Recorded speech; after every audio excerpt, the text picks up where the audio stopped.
Hi everyone, welcome back to the SG Moonswatcher channel.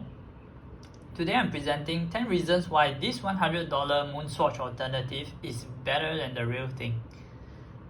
So to give a quick background, when the Moonswatch was launched back early in 2022, I was all excited for it and I joined the queue, but I met a totally crazy queue, and despite being there at 7 a.m, there was no way I was getting the Moonswatch. So fast forward to November last year, I managed to get my hands on the Mission to Mars Moonswatch and I enjoyed it. But I always had this nagging feeling that 380 Singapore dollars, which was the retail price for it, wasn't quite worth it because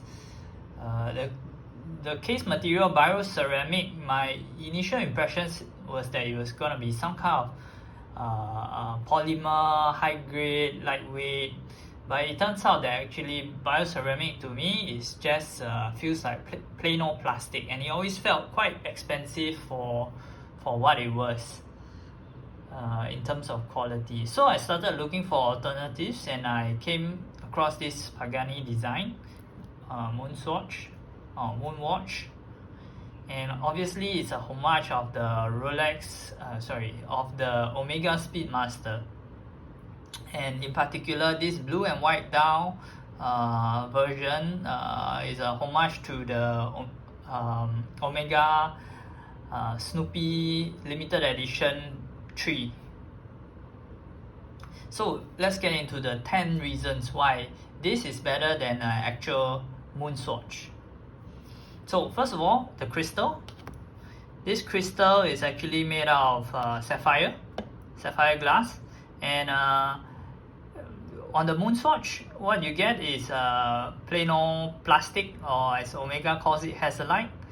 I think the usual price between a Hazellite Speedmaster and Sapphire Speedmaster is almost $1,000, and over here for about 100 Singapore dollars, you can get a whole watch. Second of all is the bezel. If you look at this beautiful blue bezel over here, it's actually made out of ceramic.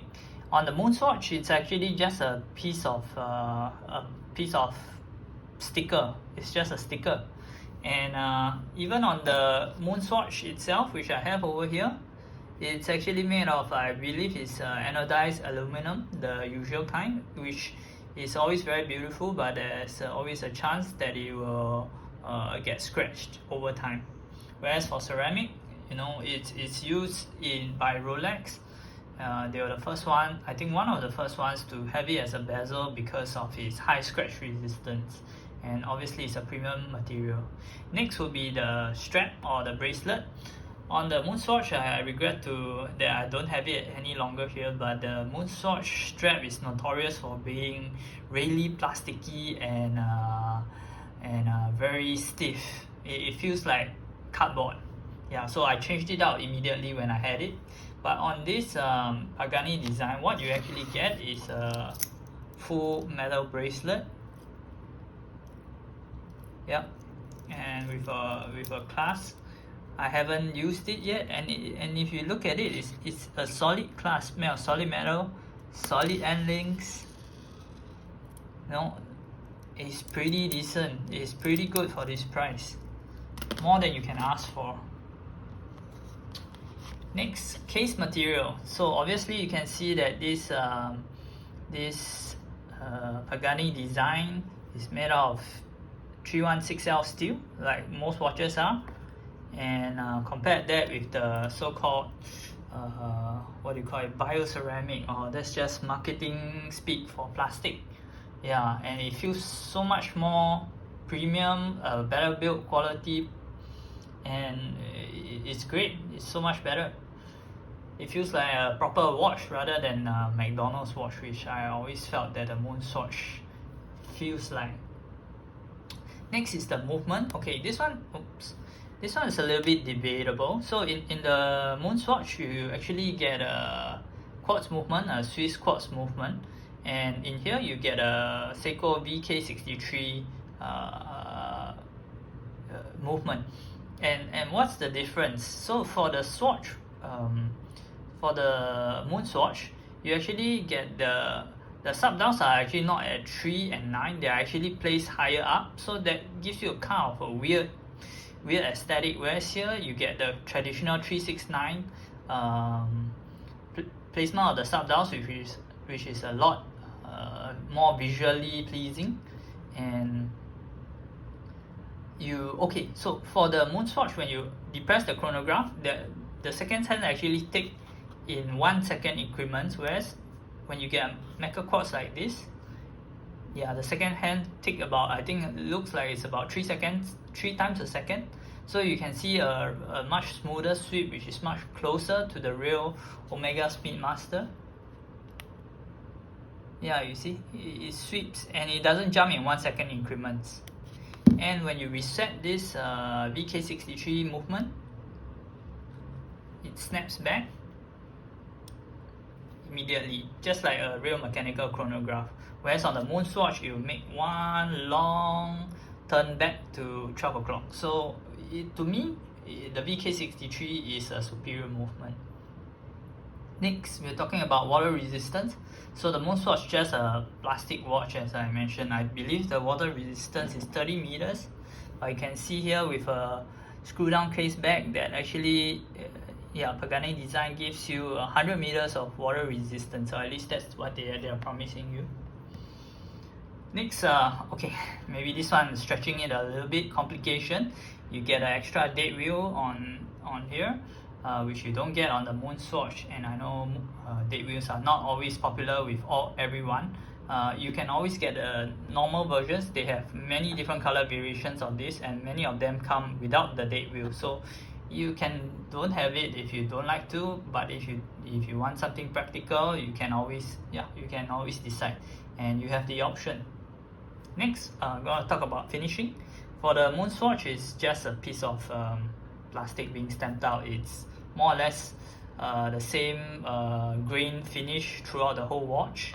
Whereas over here, you can see, they have brushing. They're brushing at the sides of the lugs and polish along the edges, which is very similar to the Omega Moonswatch.